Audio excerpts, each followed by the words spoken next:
Bonjour, bienvenue dans cette nouvelle vidéo de présentation de mon projet de conception et de réalisation d'une imprimante 3D.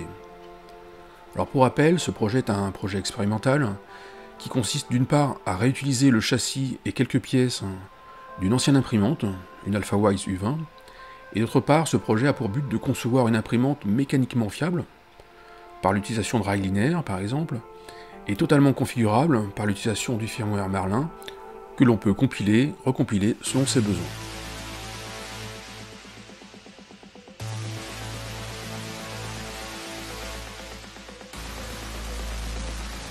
Après la présentation de la phase de conception et de dessin lors de la précédente vidéo, je vous propose maintenant de faire un petit tour d'horizon de l'imprimante presque terminée.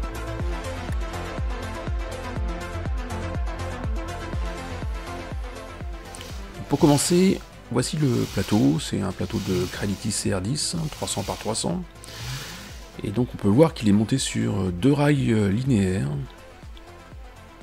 Voici, on aperçoit la courroie avec la poulie de renvoi, le moteur est à l'autre extrémité. Et ce plateau chauffant est équipé d'une plaque métallique magnétique et texturée en PEI.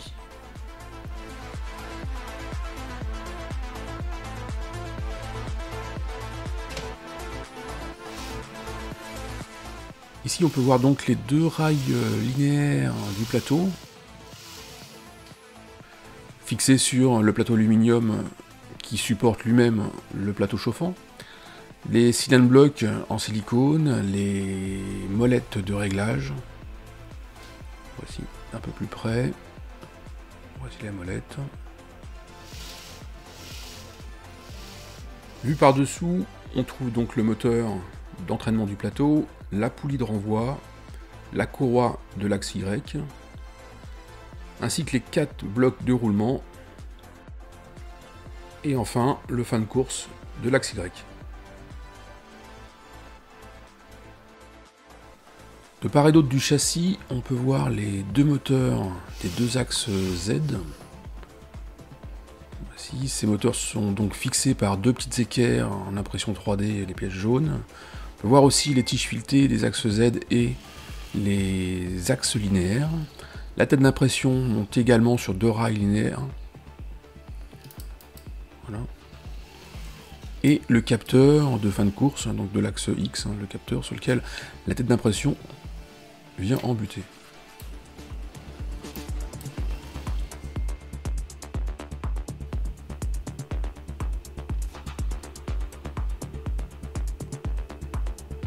Sur le haut du châssis, on retrouve l'électronique qui est fixée en mode expérimental pour le moment. Donc on reconnaît la carte mère et l'écran de la Creality Under 3 V2 ou l'Under 3 Pro. Cette carte mère, c'est une carte mère en version 4.2.7, c'est une carte mère 32 bits, équipée de 4 drivers TMC 2225, des drivers ultra silencieux pour le pilotage des moteurs pas à pas. On trouve également un MOSFET pour l'alimentation du plateau chauffant, ainsi qu'un petit optocoupleur, un petit montage maison, pour connecter le capteur magnétique de palpation du plateau. Capteur qui sert également de fin de course de l'axe Z lors de la descente de la tête vers le plateau chauffant. On réalise maintenant le homing de l'ensemble des axes.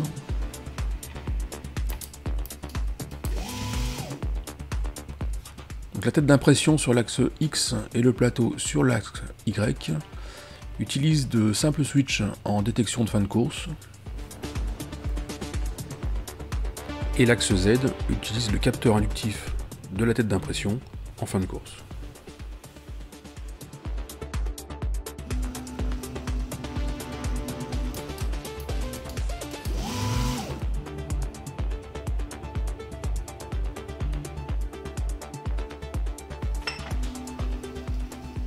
On va lancer maintenant la procédure d'auto-leveling. Alors cette procédure consiste à venir palper le plateau grâce au capteur magnétique de la tête d'impression. On va palper le plateau une certain nombre de fois. Alors actuellement sur le firmware, c'est une configuration d'une matrice de 5 points sur 5 points, donc on va avoir 25 points de mesure. Ces points de mesure vont permettre de réaliser la cartographie du plateau et de définir les différents défauts.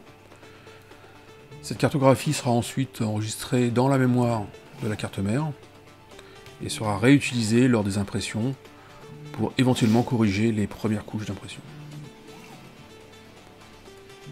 Enfin, pour terminer, quelques mots sur la tête d'impression. Donc c'est une tête de design Prusa, montée sur la MK3S. C'est une tête en entraînement direct, avec un cœur de chauffe de type E3D V6, un détecteur de filament intégré et un capteur inductif de palpation.